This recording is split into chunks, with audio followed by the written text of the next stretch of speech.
Hi friends, నమస్తే అందరికి. Pro kabaddi season 11 match number 89th and 19th match review ఇవాళ ఈ వీడియోలో మనం ఆడుకుందాం భయ్య. అసలు నిజంగా ఫస్ట్ మ్యాచ్ వచ్చేసి Bengaluru Bulls versus Gujarat Giants and second match వచ్చేసి U Mumba versus Puneri Paltan. And Bengaluru Bulls versus Gujarat Giants అసలు ఏం ఆడిరు భయ్య మ్యాచ్. నిజంగా ఏం ఆడిరు దాని గురించి మనం తెలుసుకోవాలి కదా. మ్యాచ్ అయితే టై అయింది భయ్య. ఇట్లా టై అయింది, ఎవరు మంచిగా ఆడిర్రు, ఎవరెన్ని రేటింగ్ పాయింట్స్ వేసిరు, దాని గురించి ఒకసారి మనం ఆడుకుందాం భయ్య. ఫస్ట్ మనం Gujarat Giants versus Bengaluru bulls గురించి మనం ఆడుకుంటే భయ్య నిజంగా ఫస్ట్ మనం మ్యాచ్ సమరీ చూసుకుందాం. ఆల్మోస్ట్ మ్యాచ్ ఎండ్ అయిపోయేసరికి అయితే 34 పాయింట్స్ ఇద్దరికి సేమ్ ఉన్నాయి. 34 మ్యాచ్ అయితే డ్రా అయింది. అండ్ రేటింగ్ కనుక చూసుకుంటే బెంగళూరు బుల్స్ కి 16 ఉన్నాయి అండ్ గుజరాత్ జైంట్స్ కూడా 16 ఉన్నాయి. అండ్ టాకిల్స్ కనుక చూసుకుంటే బెంగళూరు బుల్స్ కు 15 ఉంటే గుజరాత్ జైంట్స్ కి 14 ఉన్నాయి. 1 పాయింట్ లీడ్ వచ్చేసి బెంగళూరు బుల్స్ కు ఉంది.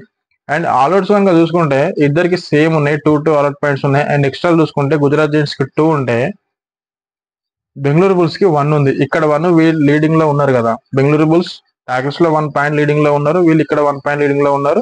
సేమ్ అయిపోయింది, ఈక్వల్ అయిపోయింది. మ్యాచ్ అయితే ఎండ్ అయిపోయేసరికి 34 ఈక్వల్ మ్యాచ్ అయితే డ్రా అయింది. మరి ఏ ప్లేయర్స్ మధ్య ఆడారు బెంగళూరు బుల్స్ నుంచి అని ఒక్కసారి మనం చూసుకుంటే భయ్య, పర్దీప్ నర్వాల్ జబర్దస్త్ ఆడిండు 6, నితిన్ రావల్ 7 8 పాయింట్స్ చేసిండు, జబర్దస్త్ ఆడిండు, సూపర్, పర్లేదు మంచిగా ఆడిండు. పర్దీప్ నర్వాల్ అయితే ఇంత కొంచెం మంచిగా ఆడుతుండ్రు ప్రతి మ్యాచ్ లో అని చెప్పేసి నాకు అనిపిస్తుంది. మీకేమనిపిస్తుందో కింద కామెంట్ సెక్షన్ లో కామెంట్ చేయండి. ఎందుకంటే స్టార్టింగ్ లో అంత మంచిగా ఆడకున్నా ఇప్పుడైతే కొంచెం పర్లేదు, సూపర్ ఆడుతుండు, తోపు లెక్క ఆడుతున్నాడు. ఇప్పుడు కొంచెం పికప్ అవుతున్నాడు. ఇట్లనే ఆడాలి, మంచిగా ఆడాలి. అండ్ ముందు గేమ్స్ కూడా మంచిగా ఆడి బెంగళూరు బుల్స్ విన్ కావాలని చెప్పేసి నేను అనుకుంటున్నా. అండ్ మిగతా వాళ్ళు చూసుకుంటే సుశీల్ కూడా 5 పాయింట్స్ చేసిండు, ప్రత్యేక్ కూడా ట్యాకిల్స్ జబర్దస్త్ చేసిండు. అండ్ సౌరభ్ నందల్ కూడా జబర్దస్త్ 3 or 4 ట్యాకిల్స్ పాయింట్స్ చేసిండు. బెంగళూరు బుల్స్ నుంచి ఓవరాల్ గా చూసుకుంటే 34 పాయింట్స్ మ్యాచ్ ఎండ్ అయిపోయారు. అండ్ గుజరాత్ జైంట్స్ గురించి మనం ఆడుకుంటే భయ్య, ఏం ఆడిరు భయ్య నిజంగా. గుజరాత్ జైంట్స్ గురించి ప్రతి మ్యాచ్ లో మనం ఆడుకునేది గుమాన్ సింగ్, ప్రతీక్, దహియా, హిమాన్షు, వీళ్ళ ముగ్గురు గురించి మనం ఆడుకుంటాం. బట్ ఈ మ్యాచ్ లో వీళ్ళ ముగ్గురు గురించి మనం మాట్లాడుకోకుండా ఇంకోరి గురించి మనం ఆడదాం భయ్యా అని అంటే రోహిత్, సోమేరు టాకిల్స్ ఏం చేసిరు భయ్యా నిజంగా నాకు అర్థం కాదు. కానీ జబర్దస్త్ చేసిరు తెలుసా. ఒక్కొక్కరు 4 tackles points, 3 tackles points. Rakesh అయితే 7 8 పాయింట్స్ చేసిండు. రీడింగ్ లో మాత్రం రాకేష్ అండ్ మన గుమాన్ సింగ్ వీళ్ళే. కానీ టాకిల్స్ లో అయితే వీళ్ళు జబర్దస్త్ ఆడారు.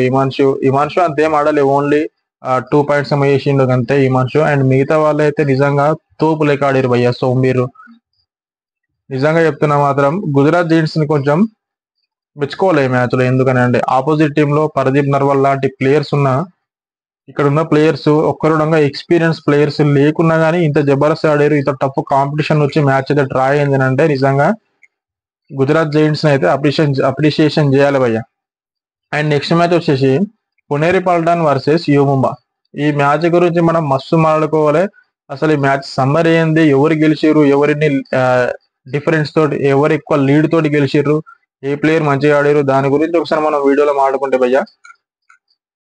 U Mumba versus Puneri Paltan match summary కనుక మనం చూసుకుంటే భయ్య, మ్యాచ్ ఎండ్ అయిపోయేసరికి అయితే యుముంబాకి 43 పాయింట్స్ ఉంటాయి, పునేరి పల్టన్ కి 29 పాయింట్స్ మాత్రమే ఉన్నాయి. అంటే ఆల్మోస్ట్ 14 పాయింట్ లీడ్ తోనే అయితే యుముంబా అయితే మ్యాచ్ విన్ అయింది భయ్య. నిజంగా పునేరి పల్టన్ కి పోటీ ఇస్తుందా యుముంబా అనుకుంటే, పునేరి పల్టన్ విన్ అవుతుంది అనుకుంటే యుముంబా అయితే తగ్గేదేలే అన్నట్టు దూసుకుపోయింది, గెలిచేసింది మ్యాచ్ అయితే.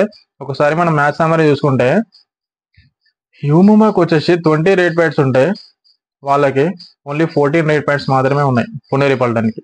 అండ్ టాకిల్స్ కనుక చూసుకుంటే యుముంబాకి 16 ఉంటే వాళ్ళకు 11 మాత్రమే ఉన్నాయి. అండ్ ఆల్అౌట్స్ కనుక చూసుకుంటే యుముంబాకి 4 ఉంటే వాళ్ళకు 2 మాత్రమే ఉన్నాయి పునేరి పల్టన్ కి. అండ్ ఎక్స్ట్రాలు కనుక చూసుకుంటే యుముంబాకి 3 ఎక్స్ట్రా పాయింట్స్ ఉంటే వాళ్ళకు 2 ఎక్స్ట్రా పాయింట్స్ ఉన్నాయి. మొత్తం లీడింగ్ ప్రతి దాంట్లో, రేటింగ్ కానీ, టాకిల్స్ కానీ, ఆల్అౌట్స్ కానీ అండ్ ఎక్స్ట్రా పాయింట్లలో కానీ మొత్తం లీడింగ్ వచ్చేసి యుముంబాకే ఉన్నది. అందుకే యుముంబా 14 పాయింట్ లీడ్ తోనే అయితే మ్యాచ్ అయితే విన్ అయింది భయ్య. ఒకసారి మనం పునేరి పల్టన్ నుంచి ఎవరు మంచిగా ఆడారు దాని గురించి మనం మాట్లాడుకుంటే, ఎవరు మంచిగా ఆడారు భయ్య, ఎవరు మంచిగా ఆడలే. ఆడింది ఒకళ్ళు ఎవరైనా పంకజ్ మొవిటే వచ్చేసి 9 పాయింట్స్ చేసిండు, ఆకాష్ ఇండే 5 పాయింట్స్ చేసిండు. వీళ్ళిద్దరే అంత తనలాడిరు అంతే. అస్లాం ఇనందర్ లేని లోటు అయితే పునేరి పల్టన్ లో అయితే కనిపిస్తుంది భయ్య. నిజంగా ఎలాంటి టీం భయ్య, లాస్ట్ సీజన్ లో డిఫెండింగ్ ఛాంపియన్స్ పునేరి పల్టన్, ఈసారి ఇట్లా ఆడుతారు అని చెప్పేసి ఎవరు ఎక్స్పెక్ట్ చేయరు. అండ్ అస్లాం ఇనందర్ కి అయితే ఇంజురీ తొందరగా కోలుకొని తొందర రావాలి, అప్పుడే పునేరి పల్టన్ ప్లే ఆఫ్కి వెళ్తుంది. లేకపోతే చాలా తక్కువ అయిపోతుంది. ఎందుకనంటే ఇట్లా ఆడితే మాత్రం గెలవలేరు భయ్య.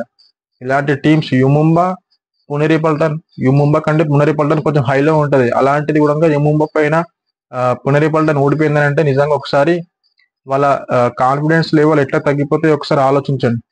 అండ్ మిగతా వాళ్ళు యుముంబా గురించి మనం ఆడుకుంటే అజిత్ చౌహాన్ జబర్దస్త్ ఆడిండు, 12 8 పాయింట్స్ చేసిండు, సూపర్ 10 చేసిండు. అండ్ మంజిత్ 5 పాయింట్స్ చేసిండు, సోంబీరు, రింకు జబర్దస్త్ ఆడిరు భయ్య. జాఫర్ దనేష్ అయితే ఈ మ్యాచ్ లో అంత ఆడలేడు, ఓన్లీ 1 పాయింట్ మాత్రమే వేసిండు జాఫర్ దనేష్ యుముంబా నుంచి. మిగతా ప్లేయర్స్ చూసుకుంటే మాత్రం తోపు లేక ఆడిరు, జబర్దస్త్ ఆడిరు. అండ్ ఇటనే యుముంబా మంచిగా ఆడి ముందు ముందు గేమ్స్ కూడా గెలిచి ప్లే ఆఫ్ కి రావాలని చెప్పేసి అందరం అనుకుందాం. అండ్ పునేరి పల్టన్ ఇట్లా ఆడితే కష్టం, ఇప్పటి నుంచి అయినా మంచిగా ఆడి మ్యాచ్లు వినాలని చెప్పేసి నేను అనుకుంటున్నాను. అండ్ ఫ్రెండ్స్, ఈ వీడియో కనుక మీకు నచ్చినట్టయితే లైక్ చేయండి, కామెంట్ చేయండి, షేర్ చేయండి. కొత్త వాళ్ళు ఎవరైనా చూసుకుంటే మాత్రం సబ్స్క్రైబ్ చేసుకోండి. సబ్స్క్రైబ్ చేసుకోకుండా మాత్రం ఉండకండి, సబ్స్క్రైబ్ అయితే చేసుకోండి అండ్ లైక్ కొట్టండి. ఓకేనా? Thank you friends. మళ్ళీ మనం నెక్స్ట్ వీడియోలో మళ్ళీ కలుద్దాం.